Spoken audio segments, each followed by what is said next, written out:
conversation if you do choose to. And you can do so as this is a live show and live call-in show, and you can call by calling the number on the screen. Please do note, I am obviously, decided, with everything that's happening, that we are actually at home. So the studio is just diverted their calls to myself. And if you want to speak to the studio directly, unfortunately, when there's a live show, it cannot be possible. So please only call in if you have a question or comment regarding the current show right now. So without further ado, I would like to welcome my guest today. We have with us Mulla Ali Fadhil. Assalamu alaikum. Can you hear me? Alaikum salam. Yes, I can hear you very well. Thank you. Thank you so much for joining me today. I understand how busy you are with everyday work, and I really appreciate your time. That's my pleasure. I also want to welcome Syed Razavi, who's always here to give us the insight of the Islamic perspective and always assisting me with regards to the conversation. Assalamu alaikum, Syed. Alaikum. Well, hopefully we can talk a lot about a father's role, not just from experience, but what we actually know from around the community. And we hear a lot of stories. Being sometimes in the public eye, people do approach us with different sort of avenues and looking at different sort of ways. And we want to just bring awareness as to the importance of a father's role. Now, as we were discussing before, Brother Ali, what was your thoughts on this, and how could you maybe start us off? And what's the importance, in your opinion, about a father's role in the home? Any examples you can give us? Yeah, Bismillah ar-Rahman ar-Rahim. Well, first and foremost, thank you for having me on the show. Although I am no expert in this field, I did a bit of reading beforehand just to get myself up to scratch as to maybe the role of a father. But most of it is, I can probably say, from experience or the discussions that I have with other parents. And I think there's three. Research has found that obviously, most of the time it's just that the father is just the other parent, and most of the focus is on the mother because of, for example, mother's love and the stories that we hear about the interaction, be it the physical interaction or the emotional interaction between a mother and a child. Whereas now research has found that actually the impact of a father on a child is probably similar, on a par actually, with the amount of effect and the amount of impact that a father can have on a child. And so I think, just to start us off, if the question is, whether a father's role is important in a child's life, 100%, there is no doubt about that. But it then breaks down into different roles and responsibilities. What is the role of a father? What's the responsibility of a father? And we can discuss that hopefully in a bit more depth today.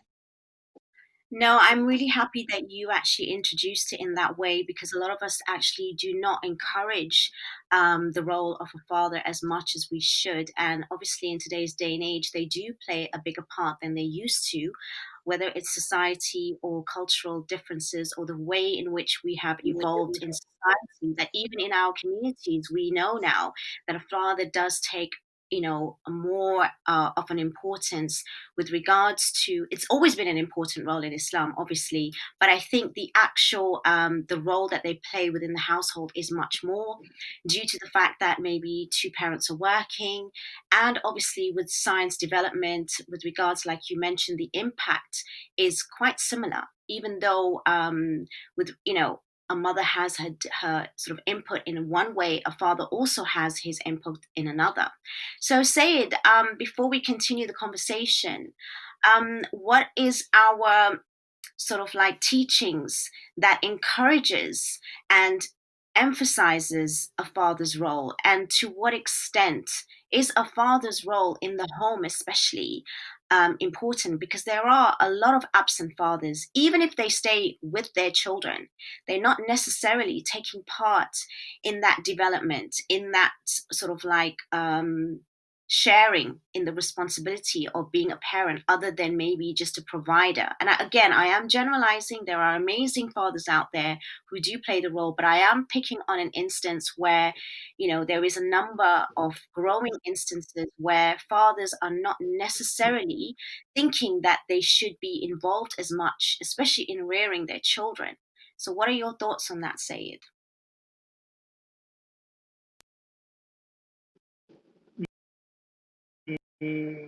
Most of your question, it's crackling a lot. Oh, I'm sorry. I will repeat it. I was just wondering, what was the importance with regards to a father's role, especially the Ahlebait?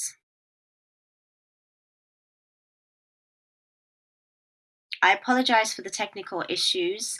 As soon as we get the Syed back, we will basically come back to that. But again, Brother Ali, what was your take on the differences, especially with regards to, you said there's a different impact with responsibilities and the different roles that a father plays?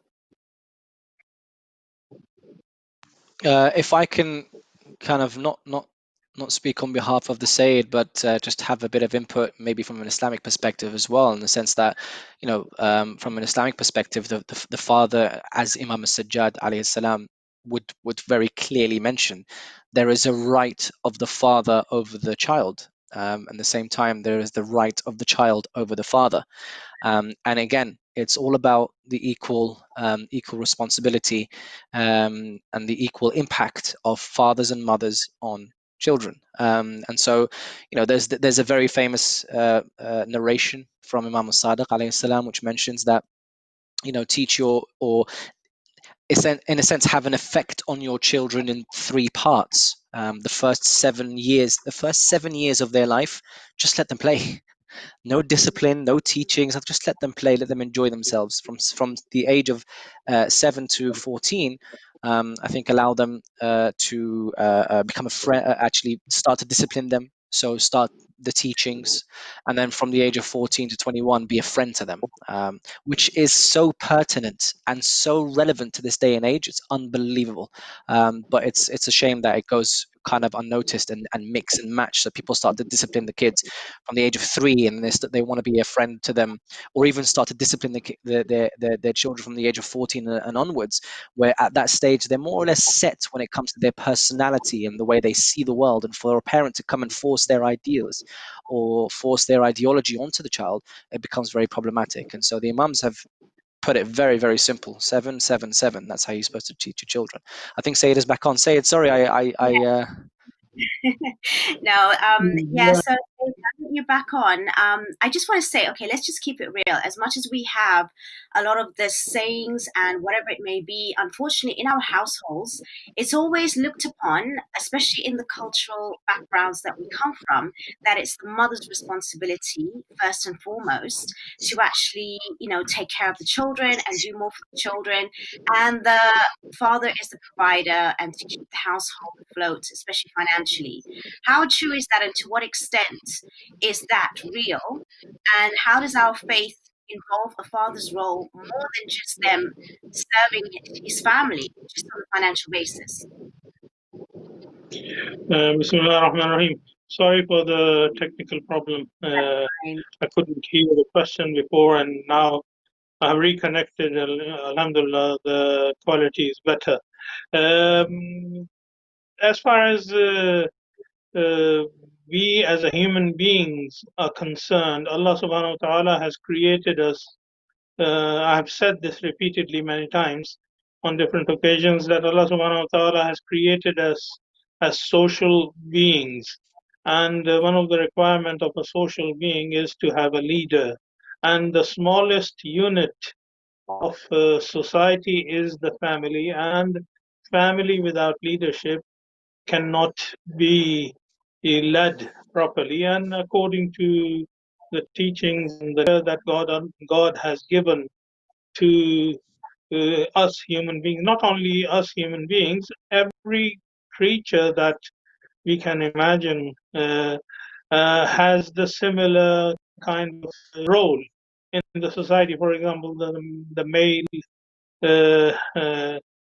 is considered to be the leader of the smallest unit of the society. If the smallest unit of the society's leader is not right and not a good role example or role model, then the society cannot be established properly. And therefore, the fathers have a very important role to play in the society.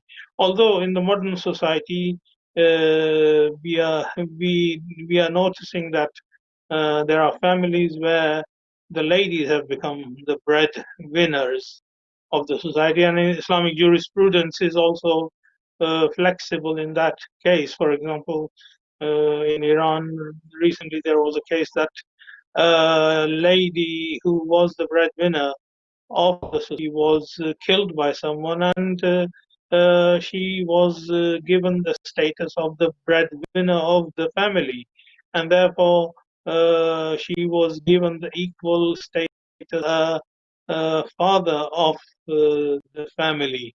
But if we look at the nature of the family, nature of the way Allah subhanahu wa ta'ala has created us, male and female, the fathers have the role to play in the society. They should be the best example for their sons.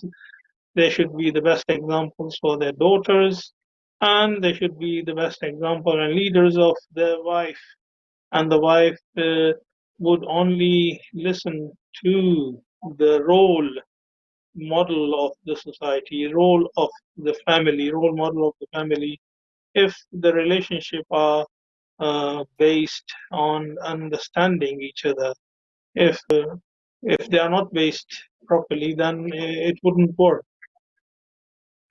You raised so many important points there, and what I want to say with that, in addition, is that actually doing a little bit of research myself. I always sort of research from the psychological and neuroscience background, and there are studies over the last 10 years that do actually say that even after a male has is now in the position of being a father, their testosterone level is actually decreased. But don't get worried about that, because actually that is programmed so that they can become more emotional. And then there's other chemicals that are released with regards to them being, playful with their child. And there's other oxytocin, which is actually, sort of increased so that they can actually age more and they can be sort of challenging their children. A lot of mums are very emotional, and especially they might take that bond in the first instance because they're actually physiologically giving birth and they're going through the process. But also women need to understand it may take longer for a male to bond with their child, given probably a 6-month period, because a man normally will bond when they can be probably playing with their child and throwing them up in the air and catching them. And in a way, it teaches them to sort of like face a little bit of fear, but also have the trust. So there's lots of science behind it as well, which is really coincides with the impact that a man has on its child rearing, and how they can actually help their child's development. So being involved as a father on those terms, which I want to be really practical about it. It's nice to sort of give a good overview, which we did, but now I want to go into the actual practical things, because a lot of fathers, they're like, yeah, I'm there, but are you there with quality and time? As much as we don't have the time in today's society, but you can do it even in small doses. But that quality that you give your child, it does actually have a huge impact on their psychological well-being in the future. What is your thoughts on that, Brother Ali?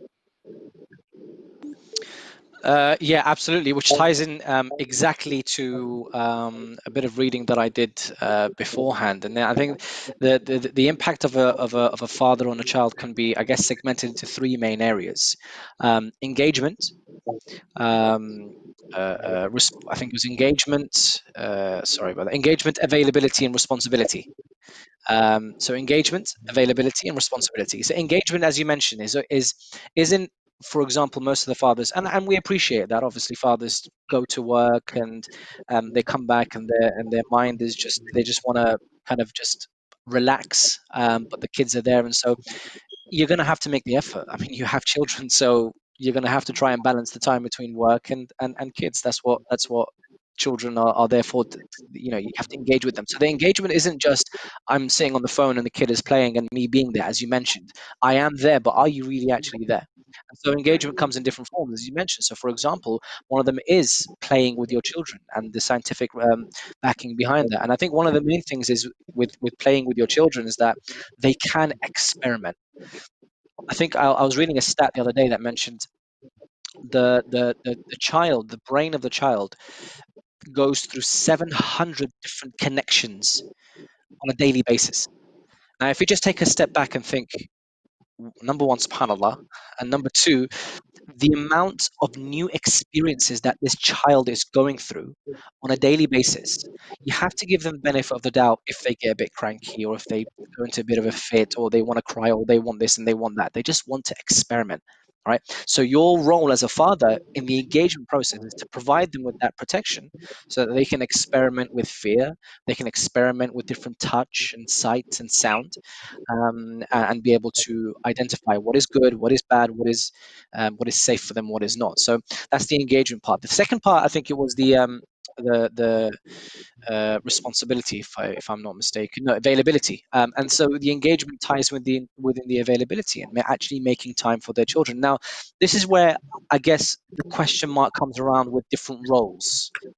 Right, within a household, and Syed mentioned it quite beautifully. Like the role of a father should be as a leader. However, does a leader then not become available for their children when the children need it? No, a leader is always available. However, this is where I guess the whole cultural background and the clash between the different cultures comes into play, because a father would say, well, look, I've gone to work from 8 a.m. all the way till 6 p.m., 7 p.m. I come home, I don't have time for the kids. Let them grow up. When the serious discussions start to happen, that's when I come Yeah. into play. That's not the case, because most of the teachings, even it could be just your actions. And I'm sure Said will agree with me. For example, if you continuously pray in front of your child and actually physically pray in front of your child, the child will do so. So most of the first 7, 8 years of your life isn't the serious talk that you want to give them later on. It's actually the actions, right? And that's availability. And that is actually, as I mentioned, I don't want to keep going different topics, but the clash of cultures comes into play. The father, whether he likes it or not, that is his role. His role is to be active with the children. Right. I was going to mention that last point. I know that I'm probably No, no, transgressing on please time. go ahead. Go ahead. This, Yeah. we need to obviously continue so that we can, keep it, in flow. Yeah. Because Yeah. I'm So I was going interested to mention in the third part. that last part is responsibility. Um, Mhm. and the responsibility is to make sure that the father has the arrangements in place to provide the resource for the kid to grow up in a safe environment.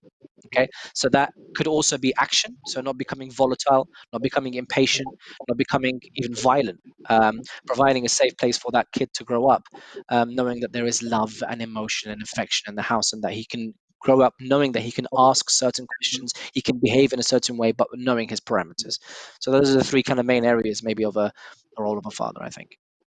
That's brilliant. And that just comes across to some of the clients that I have and I'm dealing with right now. So, Sayed, what are your thoughts on when culture comes in between? And especially when even, grandparents look down on their sons for actually being helpful to their wives or actually rearing Absolutely, their children or actually, absolutely. taking them, the steps that maybe their fathers didn't do. But now, as a new father, they're playing more of a role. So what is it that we need to really make aware of our communities today? I know, especially in, we have this, with the Iraqi fathers, not showing emotion, for example, not all of them, but, the older generation, and to keep it distant.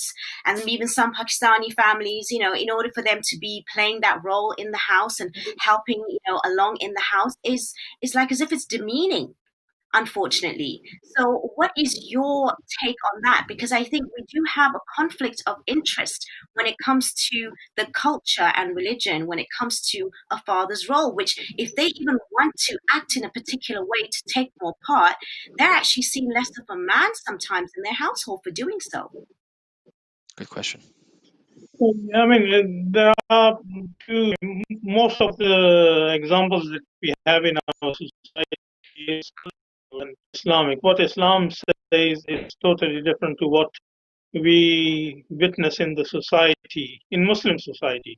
People seem to have adopted more culture than religion, especially the fathers, when they are playing the role of a husband or a father or grandfather, they adopt the harsh role rather than the lenient role that Allah subhanahu wa ta'ala has taught us to adopt. For example, when Allah subhanahu wa ta'ala sends Moses to Pharaoh who rejects Allah, who does not believe in Allah, he tells Moses to be lenient and take someone who is eloquent and who is able to convince a person like Pharaoh. And we also see the examples in the life of Prophet Muhammad sallallahu alaihi wasallam that whenever they wanted to talk to children, they did not used to talk from the level of a prophet or an elder or a leader in the society. They used to bring themselves to the level of the kids and then talk to them. For example, it has been narrated once Prophet Muhammad sallallahu alaihi wasallam was passing by maybe in Mecca or Medina, I don't remember, but he witnessed a quarrel and a fight between the kids. So he was going on his horse or whatever he was riding on. He came down and brought himself to the level of the kids and established eye contact equal to the eyes of the kids and spoke to them and convinced them that the fighting was not right, and the kids listened to him.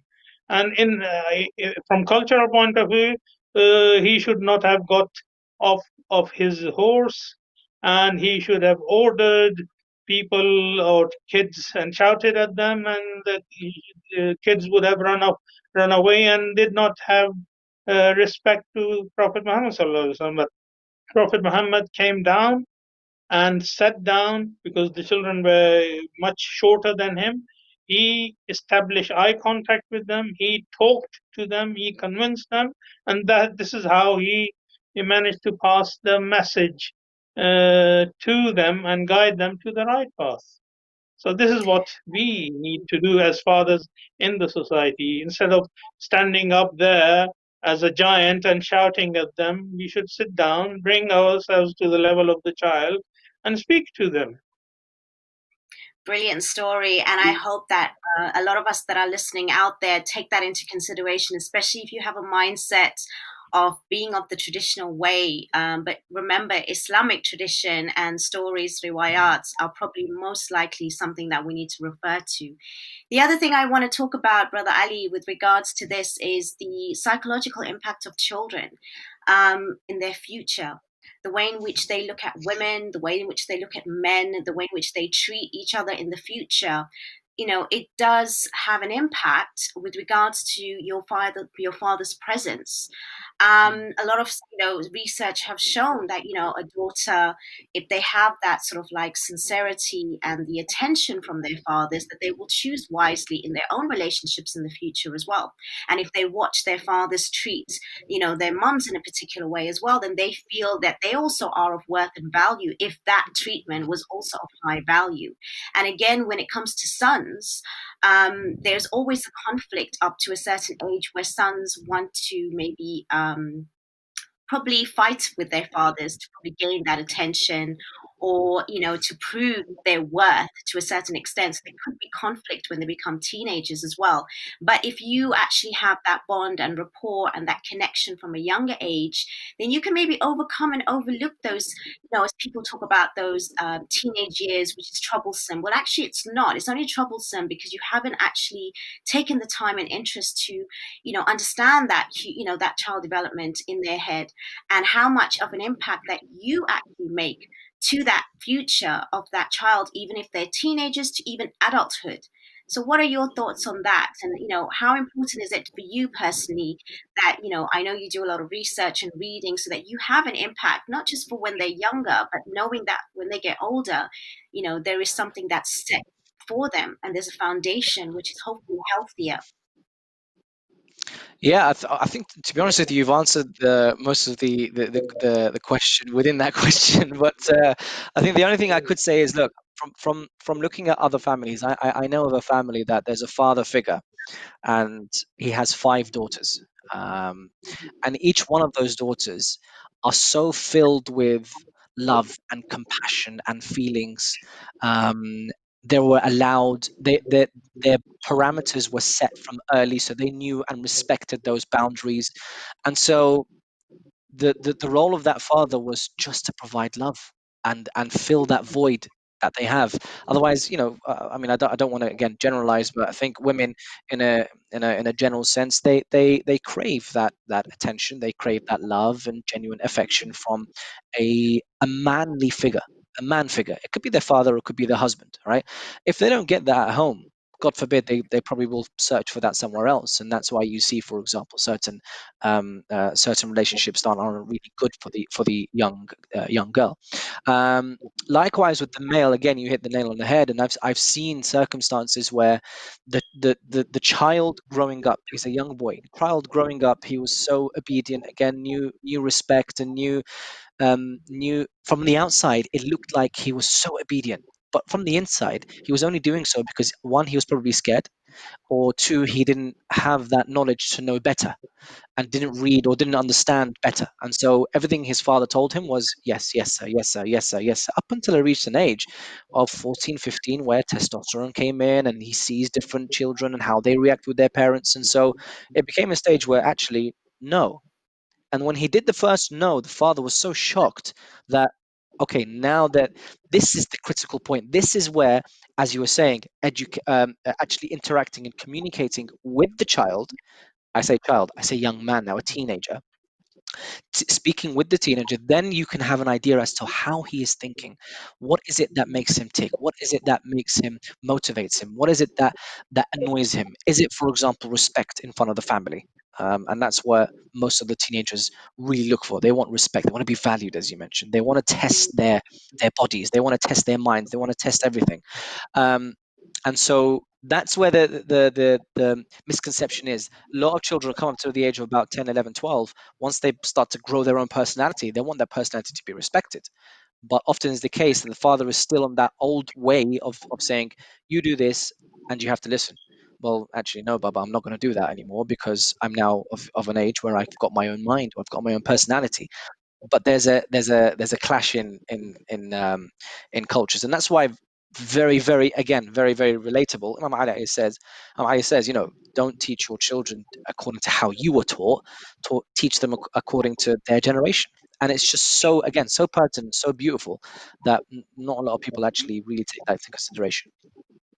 No, absolutely correct. Because I mean, obviously, we are evolving with knowledge and science in time. So we are learning more, and it is a skill to be a parent. I've always said that, and I'll say it again, that people do need to take the interest. It's not about just saying that we need to get married and have so many children. Understand that your responsibility as a parent is you also having that accountability as to what, are you going to invest in that child other than just, financial safety, security, which is the norm, but you taking that interest to learn and increase in your knowledge. And I would really urge parents out there, whether they are already parents or becoming parents, to learn about a little bit about child psychology and human behavior, because it will only make your life easier anyways. So I just find that it's something that a lot of us have to take upon ourselves to learn.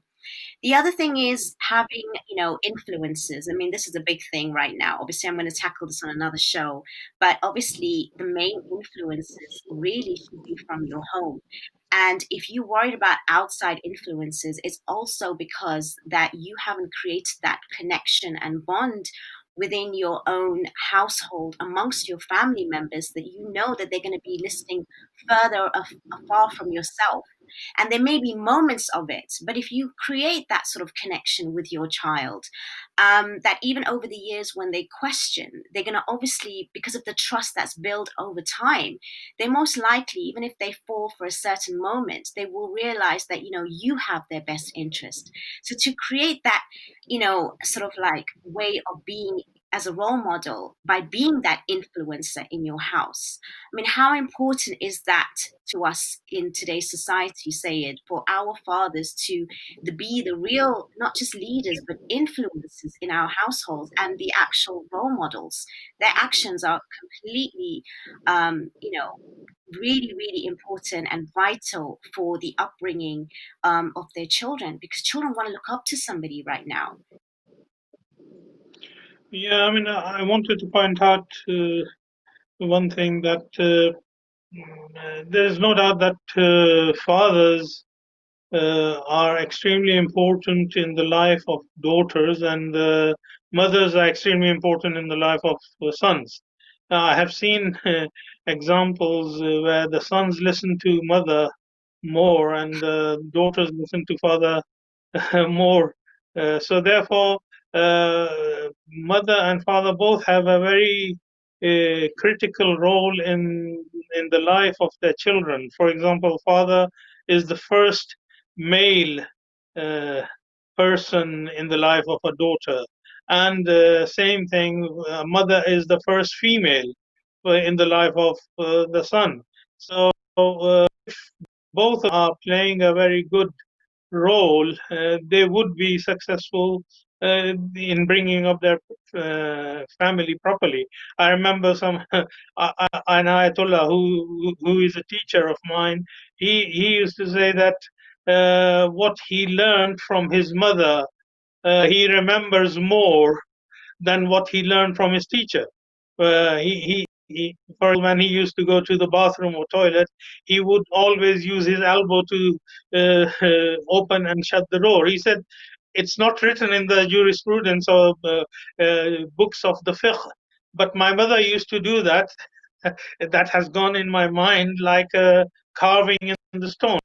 So the mother plays a very critical, important role in the life of the son, and that's why I usually say that if you want to bring up proper male leaders in the society, you should look for pious, good, religious-minded wife who can bring up uh, and leaders in the society. And same thing goes for the men. I mean, if the father wants his daughters to be the mothers of future generation, then he should have played a good role in their life and set an example for them. So they are bringing up their own children. They convey the love and affection they have got it from their father to their own children.